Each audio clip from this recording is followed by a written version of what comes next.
이재명에 대한 재판이 드디어 열렸습니다. 그런데 워낙에 이재명이가 당군 일의 최대 잡범이다라고 하는 별명에 걸맞게 관련돼 있는 범죄 혐의가 너무 많다 보니까 도대체 뭐로 재판을 받으러 간 건지 이것조차 파악하는 게 힘들어요. 워낙에 그런데 이재명의 특징이 뭡니까? 있는 얘기도 없는 얘기처럼 하고 없는 얘기도 있는 얘기처럼 하는 거, 그리고 둘 사이의 경계를 교묘하게 함으로써 마치 듣는 사람으로 하여금 진짜 그 얘기가 맞나? 라고 끔뻑 속도로 만드는 거, 그게 이제 이재명의 특징 아닙니까? 자, 그런데 그렇게 교활한 여우 같은 이재명이라고 할지라도 결정적인 실수 한 가지를 했는데요. 한마디로 얘기해서 빼박 증거를 남겨놨습니다. 도대체 이재명이가 어떤 결정적인 실수를 한 것인지 같이 한번 보시죠. 이번에 이재명이가 드디어 재판을 받으러 갔습니다. 골자는 크게 두 가지였습니다. 김문기 씨를 모른다라고 얘기했던 거, 그리고 백현동 개발이 사실상 박근혜 정부의 협박 아닌 협박으로 이루어졌다라는 거죠. 그 재판을 받으러 들어가서도 입을 꾹 닫고 있었죠. 5시간 동안 했던 얘기가 딱 한마디밖에 없습니다. 자, 그런데 점심 식사를 하고 난 뒤에 재명이가 어떻게 된 것인지 기운을 좀 차렸나 봅니다. 오후 공판에 들어가기 직전에 이재명이가 갑자기 언론사들 앞에서 법원이 부당함을 밝혀줄 것이다 라고 하면서 억울함을 호소했는데, 그냥 억울함을 호소하면 모르겠는데 그 특유의 깐죽거림을 잊지 않았습니다. 김만배를 몰랐다는 윤석열 후보의 말에 대해서는 조사도 없이 각하가 됐다. 이 부당함에 대해서는 법원이 밝혀줄 거라고 생각한다. 이렇게 또 까붑니다. 도대체가 재명이가 점심 식사로 뭘 먹었는지는 모르겠지만 저도 그게 뭔지 굉장히 좀 궁금하네요. 오전 내내 꿀 먹은 벙어리처럼 네 한마디밖에 못했던 인간이 그냥 밥 먹고 오더니만 저렇게 그냥 기운을 차려가지고 다시 깐죽거리고 있으니까 저도 그게 뭔지 궁금합니다. 재명이가 이번에 언급한 게 지난 대선 기간에 논란이 됐던 요 얘기죠. 윤석열 대통령의 부친 주택을 김만배 누나가 매입했다. 요게 이제 논란이 됐던 건데, 그거에 대해서 당시 윤석열 후보가 뭐라고 했습니까? 김만배랑 개인적인 친분이 없다. 부친 집을 매입한 사람이 누구인지 어떻게 내가 알겠냐. 그러면서 잘 보십시오. 분명히 윤석열 후보가 뭐라고 했습니까? 몇 년 전 현직 검찰 간부 상가집에서 내가 저쪽 자리에 앉아서 김만배 씨한테 누딘사는 한 번 한 것 같고 법조에서도 본 것이 거의 9년, 10년은 된 것 같다. 그러나 연락하고 만나는 친분은 전혀 없다. 이렇게 얘기했죠. 이재명 이 인간이 아직도 정신을 못 차린 겁니다. 법원에 가가지고 재판을 받으러 가서도 저렇게 거짓말을 또 하고 있는 거죠. 언제 도대체 윤석열 대통령이 김만배를 모른다, 이재명이야 김문기 씨를 모른다라고 얘기했던 것처럼 언제 그런 식으로 얘기했습니까? 언제 그리고 또 검찰이 조사도 안 하고 각하를 시켰습니까? 그것도 새빨간 거짓말이죠. 검찰이 다 조사를 했음에도 불구하고 기소가 되지 않으니까 불기소로 끝낸 것이지 언제 조사를 안 했습니까? 입만 열면 그러니까 거짓말을 치는 거에 이 인간은 정신을 못 차리는 겁니다. 재판을 받으러 가서도 저 모양 저 꼴이니까 당장에 구속을 시켜버려야지. 제발 좀 쓸데없는 소리 그만하고 지 일과 관련된 일이나 신경 썼으면 좋겠는데, 일단 애당초 왜 이재명이가 김문기를 모른다라고 얘기한 게 중요한 문제냐. 대선 기간 동안에 만약에 이재명이가 김문기 씨와 친분이 있었다라는 사실이 드러나게 된다면, 업무 관련성이 있다라고 드러나게 된다면 또다시 대장동이 논란이 되지 않겠습니까? 그래서 그런 여론을 잠재우기 위해서 김문기 씨를 모른다라고 했다는 것이고, 그것이야말로 당선을 목적으로 거짓말을 했다. 이게 검찰의 판단이죠. 그 부분에 대해서 이재명 측에서는 만난 사실은 있지만 특별히 기억할 만한 접촉이 있었다라는 뜻은 아니었다라는 거다. 김 전 처장과 같은 성남시 소속 팀장급만 하더라도 600명이나 된다는 거죠. 그러니까 얼핏 들어보면은 아까 전에 윤석열 후보랑 비슷한 얘기인 것 같습니다. 김만배 씨랑 친분이 있다라는 건 아니고 그냥 알고 지내는 사이다. 요 지금 논리를 이재명 측에서도 똑같이 쓰고 있는 것처럼 보이는데, 그런데 겉보기에만 그런 것이고요. 그 내면을 살펴보면 전혀 다른 이야기가 나오게 되죠. 검찰이 이번 재판에서 제출한 결정적인 증거가 이겁니다. 김문기 씨 휴대전화에 이재명 시장님과 이재명 변호사 두 이름으로 번호가 다 저장이 되어 있다는 거죠. 저것이야말로 가장 결정적인 증거이죠. 뭐에 대한 결정적인 증거겠습니까? 김문기랑 이재명 두 사람 사이의 관계가 600명이나 되는 수많은 사람들 가운데 한 사람이었던 것이 아니라 오랜 기간 동안 알고 지냈던 친분이 있는 사이다라는 걸 보여줄 수 있는 가장 결정적인 증거입니다. 왜 그렇겠습니까? 예를 들어가지고 김문기 씨가 이재명을 경기도 지사였던 당시에 알게 됐다라고 치자고요. 그러면 김문기 씨가 이재명 번호를 조정할 때 뭐라고 조정하겠습니까? 당연히 이재명 경기도지사라고 조정을 하겠지. 이재명 시장이라고 조정을 하겠습니까? 똑같이 이재명 시장이었을 당시에 만났다라고 한다면 이재명 시장이라고 조정을 하지 이재명 변호사라고 조정을 했겠냐고요. 그런데 그 시작이 이재명 변호사부터 시작하고 있다라는 건 뭘 의미하는 거겠어요? 그쵸? 김문기랑 이재명 두 사람의 관계가 언제부터 시작이 됐다?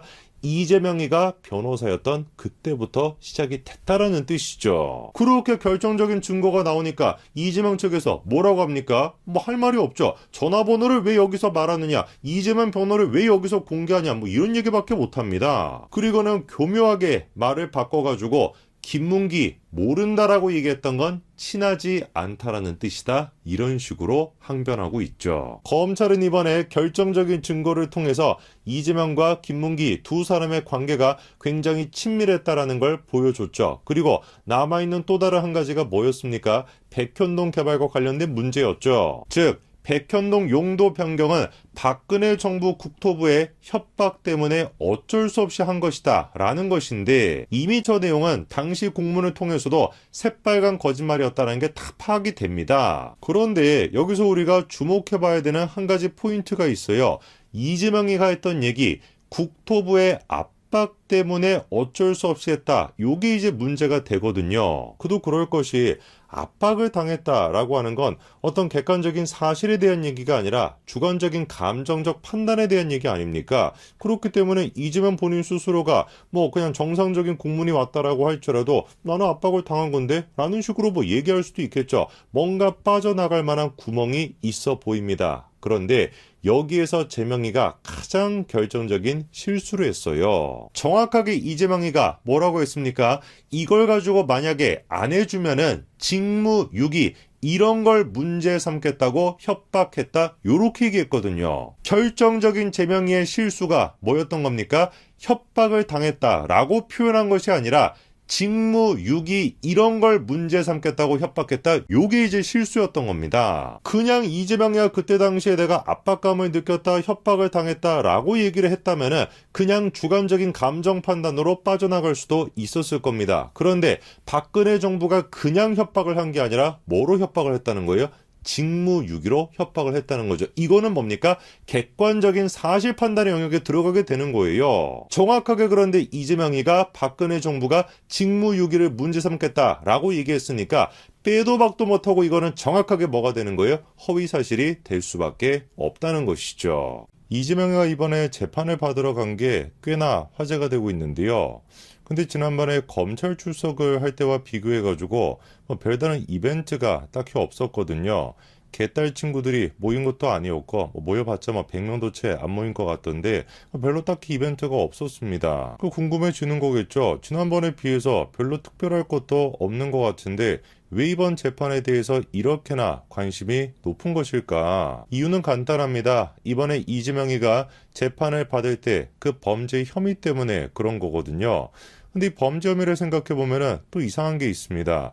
이번에 재판을 받는 내용은 선거법 위반 혐의거든요. 김문기 씨를 모른다라고 얘기했던 거 백현동 개발 당시에 박근혜 정부의 협박이 있었기 때문에 어쩔 수 없이 했다라고 하는 게 허위사실이다라고 하는 선거법 위반입니다. 딱 한 가지 다른 거 다 제쳐놓고 이번 재판에서만 유죄가 확정이 되더라도 민주당은 글자 그대로 망하게 됩니다. 아예 그냥 당사까지도 팔아치워야 되고 그것만으로는 또 부족할 수도 있을 정도예요. 근데 가만히 생각해 보면은 대장동이 됐거나 위례가 됐거나 쌍방울이랑 관련돼 있는 범죄 혐의들이 됐거나 이거에 비해 가지고 뭔가 좀 약한 범죄 혐의 같은 그런 느낌이 들거든요. 그러면은 김문기 씨를 모른다라고 얘기했던 거 그리고 백현동 개발이 박근혜 정부의 협박 때문이었다라고 얘기했던 거 이게 도대체 뭐가 중요해가지고 이렇게나 야단인 걸까? 바로 선거법 265조 이것 때문에 그런데 당선 무효형이 나오게 된다면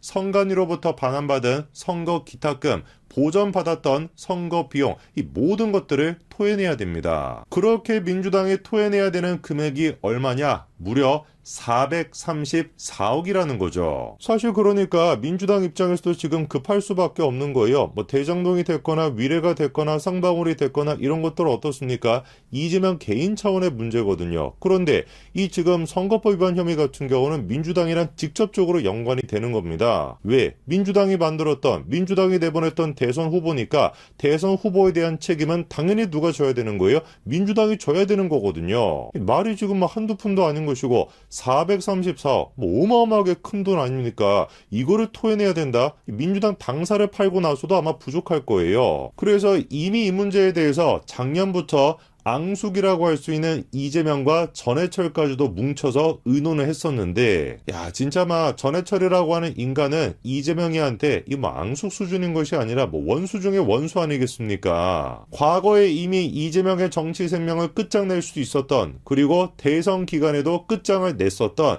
김혜경 씨 논란을 최초로 터뜨렸던 게 전해철이거든요. 그만큼이나 전해철도 이재명을 싫어하고 이재명도 전해철을 싫어할 것인데 뭐 어떻게 하겠습니까? 민주당 당사, 민주당이 통째로 날아가게 생겼으니까 뭉칠 수밖에 없는 거죠. 자, 그러면 이제 우리가 현실적으로 몇 가지를 따져봐야 됩니다. 이 얼마나 재밌는지 모르겠어요. 민주당이 날아갈 것이냐, 이거에 대해서 현실적으로 분석한다라는 게 얼마나 재밌습니까? 우선 제일 첫 번째로 따져봐야 되는 게 이재명이가 유죄 판결을 받을 거냐, 이게 제일 중요한 문제 아니겠습니까? 그런데 이미 많은 전문가들이 지적하는 게 유죄가 나올 가능성이 높다는 거예요. 김문기 씨를 모른다라고 얘기했던 거, 그거 지금 살짝 말을 바꿔가지고 친하지 않았다라는 뜻이다, 이런 식으로 이재명 쪽에서 말을 바꿨죠. 다른 재판 같았으면 저게 인정됐을 수도 있습니다. 그런데 문제가 뭐냐? 이미 비슷한 혐의로 이재명이가 재판을 받았던 과거가 있는 상태거든요. 그러면 충분히 재판부가 뭐라고 생각할 수 있냐?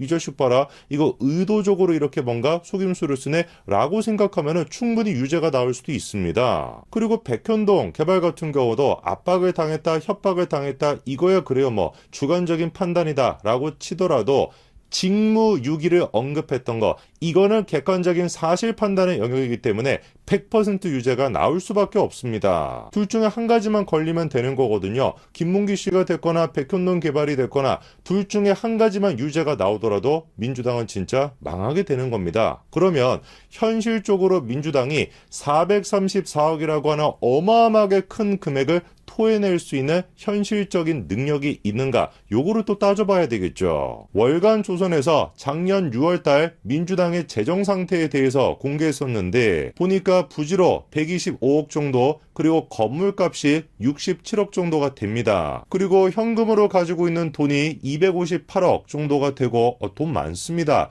그리고 또 기타 재산 등등 해가지고 2억 정도가 되거든요. 그래서 작년 6월달 기준으로 총 합쳐보니까 그 금액이 442억 정도가 되게 되는데, 자 그런데 저 장부가액을 공시지가로 적어놨다라고 한다면 한 70% 정도로 쳐가지고 적어놓은 금액이기 때문에 실제 자산이라고 한다면 520억이 조금 넘는다, 요런 지금 계산이 나오게 됩니다. 완벽하게 그러니까 민주당이 빈털터리가 되는 건 아닙니다. 뭐 당 건물은 날리고 부지는 날리고 다 날린다라고 할지라도 80억 정도는 건질 수는 있겠죠. 그런데 제2야당이라고 하는 곳이 80억을 가지고 뭘 할 수가 있겠습니까? 사실 그러니까 지난번에 이재명의 체포 동의안 가결이냐 부결이냐 이거를 결정할 때 많은 사람들이 예상하지 못했던 엄청나게 많은 가결표가 나왔던 배경도 바로 여기에 있는 거예요. 비록 그때 당시에 표결이 대장동이 됐거나 위례가 됐거나 이런 범죄험이랑 관련되었다라고 할지라도 이미 그때가 어떤 상황이었어요? 선거법 위반에 대한 재판을 코앞에 앞두고 있는 그런 상황이었거든요. 당연히 신경이 쓰일 수밖에 없죠. 더더욱 그러니까 지금 시기에 누구 목소리가 커질 수밖에 없는 거예요? 비명계의 목소리가 커질 수밖에 없는 겁니다. 당이 사라지게 생겼는데 뭔 놈의 친명이 뭐가 중요하겠습니까? 눈치 보고 하는 게. 민주당을 알거지로 만들 수 있는 선거법과 관련된 재판이 열렸다. 그리고 그 직후에 또 다른 체포동의안이 온다. 글쎄요, 과연 비명계가 그나마 지난번에는 조금 살려줬다라고 할지라도 다음 체포 동의안까지 살려줄까요? 자기의 의원직까지 걸고 민주당이라고 하는 글자 그대로 재산을 완전히 그냥 빈털터리로 만드는 것까지 감수를 하면서 과연 이재명이를 지켜줄까요? 제가 보기엔 그렇지 않습니다. 그러니까 부랴부랴 이재명이가 어떻게 하는 겁니까? 개딸들을 진정시키고 있는 거죠. 내부 공격을 해서는 안 된다라는 거예요. 왜? 그러다가 지가 날아가게 생겼으니까. 그런데 개딸들이 이재명의 얘기를 듣겠습니까? 당연히 듣지 않죠. 명단을 공개하는 것뿐만 아니라 전화번호까지 공개하고 있습니다. 심지어는 재판이 열리는 그 기간에 수박을 깨겠다라고 하면서 저런 식의 퍼포먼스를 하니까 저거를 지켜보는 재명의 심정이 어떻겠냐고요. 수박이 깨지고 있겠냐고요. 이재명의 지금 마음이 깨지고 있겠지. 오늘의 영상은 다음과 같이 요약할 수 있겠습니다. 이재명과 관련돼 있는 범죄 혐의가 수만 가지가 있습니다만 그 중에서 가장 중요한 진짜 글자 그대로 민주당을 멸망시킬 수 있는 가장 중요한 범죄 혐의는